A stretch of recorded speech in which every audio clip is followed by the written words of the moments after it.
Tak. Hurmatli meni kanal kuzatuvchilarim, bugun men o'zim doktorman, lekin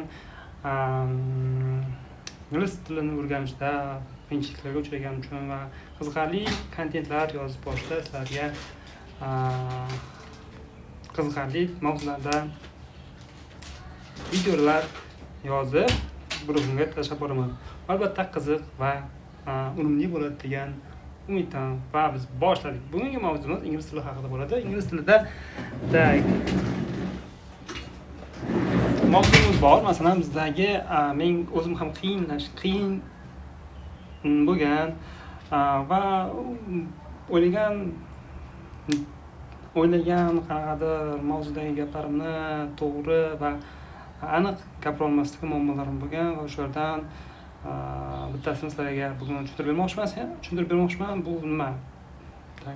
Bu modal fe'llari bilan qo'llanilgan, o'tmishda afsuslanish, tanbeh va maslahat bildirish grammatikal usullardan usul hisoblanadi. Ya'ni afsuslanish, tanbeh, maslahat berishdagi o'sha strukturani qanaqa biz berishimiz mumkin. Bunda nima bo'ladi? Gap strukturasiga keladigan bo'lsak, gap strukturasida anaqa bo'ladi. Subject bo'ladi, ya'ni subject. Keyin should have deb qo'ygan. Shunga e'tibor beringlar. Should have degan tuzilmani ishlatamiz. Should have va past participle, ya'ni verbning, ya'ni fe'lning 3-shaxsini ishlatamiz. Va gapimiz tayyor bo'ladi. Bu gapda nima bo'lsa, nima kutamiz? Ya'ni biz o'tgan zamonda qanaqadir bir ishni qilishimiz kerak edi va o'sha narsani qildik. Bizda qanaqadir o'sha qilgan ishimizdan qoniqish bo'lmadi. Qanaqadir xulosaga keldik. Endi mana shu ishni qilishimiz kerakmidi? Qilmasligimiz kerakmidi yoki nima qilishimiz kerak edi mana shu natijamizni yaxshilash uchun degan ma'noda gapirmoqchi bo'lsak, mana shu strukturani ishlatsak juda ham qulay va bitta ingliz tilidagi bitta strukturada anaqalardan bittasi. Bu qachon ishlatiladi? Yana afsuslanish, tanbeh berish, maslahat berishda ishlatamiz. Misol uchun aytadigan bo'lsak, masalan, I should have called you early. Men senga ertaroq qo'ng'iroq qilishim kerak edi. Men qo'ng'iroq qilmoqchi bo'ldingiz, masalan, o'rtog'ingiz bilan ko'rishmoqchi edingiz, o'rtog'ingizga siz kechikib kelmayotganingizni va 5 minut qolgan vaqtda unga telefon qildingiz, u aytyapti, nima ertaroq aytmading, men bunaqa qilmoqchi edim kunsim. Men senga ertaroq qo'ng'iroq qilishim kerak edi, lekin qilmadim degan ma'noda afsuslanish. Ya'ni siz o'sha ishda bundanda yaxshiroq bo'lishi mumkinligini aytmoqchi bo'lsangiz, bo'lmasam o'sha ish qaysidir ishni qilmaganingizdan keyin o'sha ishni qilishingiz kerak bo'lsa, aytasiz. I should have called you early. You should have told me the rules. Qoidalar bilmadingiz, qaysidir bitta muzeyga bordingiz, o'sha yerda o'rtog'ingiz bilan yuribsiz.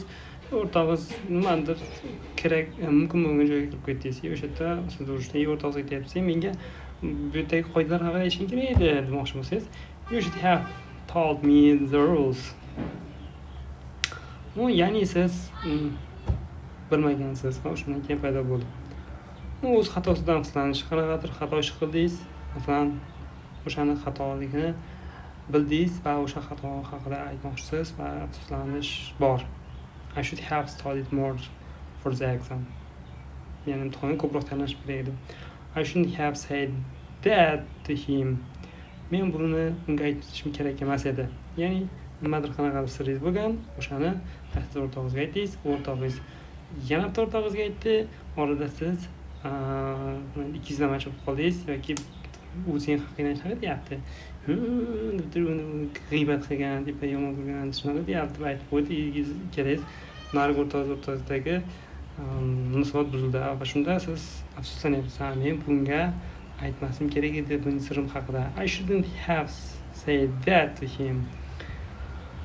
We should have left the house early. Biz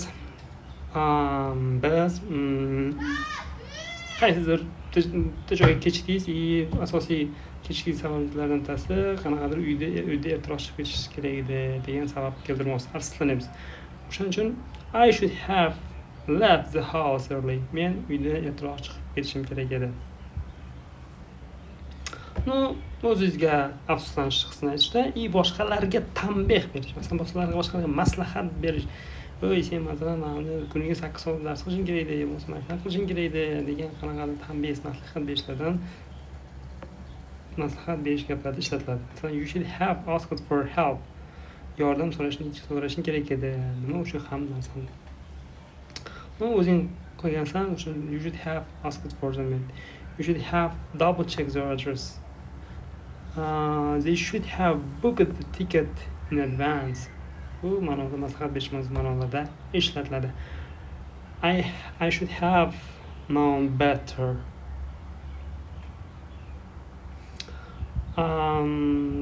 Men bundan yaxshiroq bilishim kerak edi. Men buni bilishim kerak edi bundan yaxshiroq degan ma'noda. Bu ko'pchilik degan so'zlardan you should have seen his face. Uni yuzini ko'rishing kerak edi. Va shunaqa misollar. Bu oxirgisi inkor e'tibor beramiz. Inkor gaplarda ham ishlatiladi. Bu qanaqa holatlar? O'tmishda qilinmagan ish harakat haqida, lekin inkor ma'nosida buni qilmasligim kerak edi. Masalan, I shouldn't have eaten so much. Men unchalik yemasligim kerak edi. Unchalik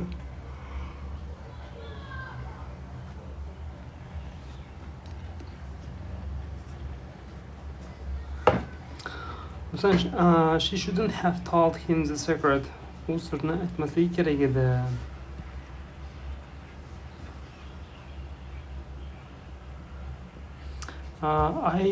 Agar biz aytadigan bo'lsak, masalan, I shouldn't have eaten so much.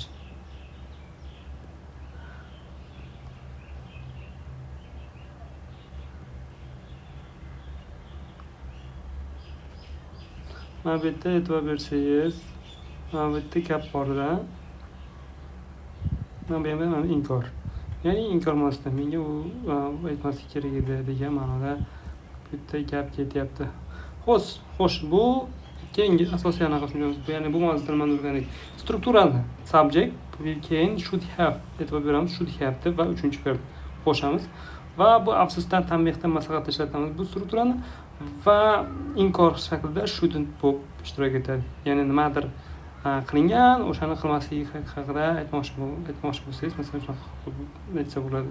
Men masalan boya dugonamga aytmaslik kerak edi. I shouldn't have told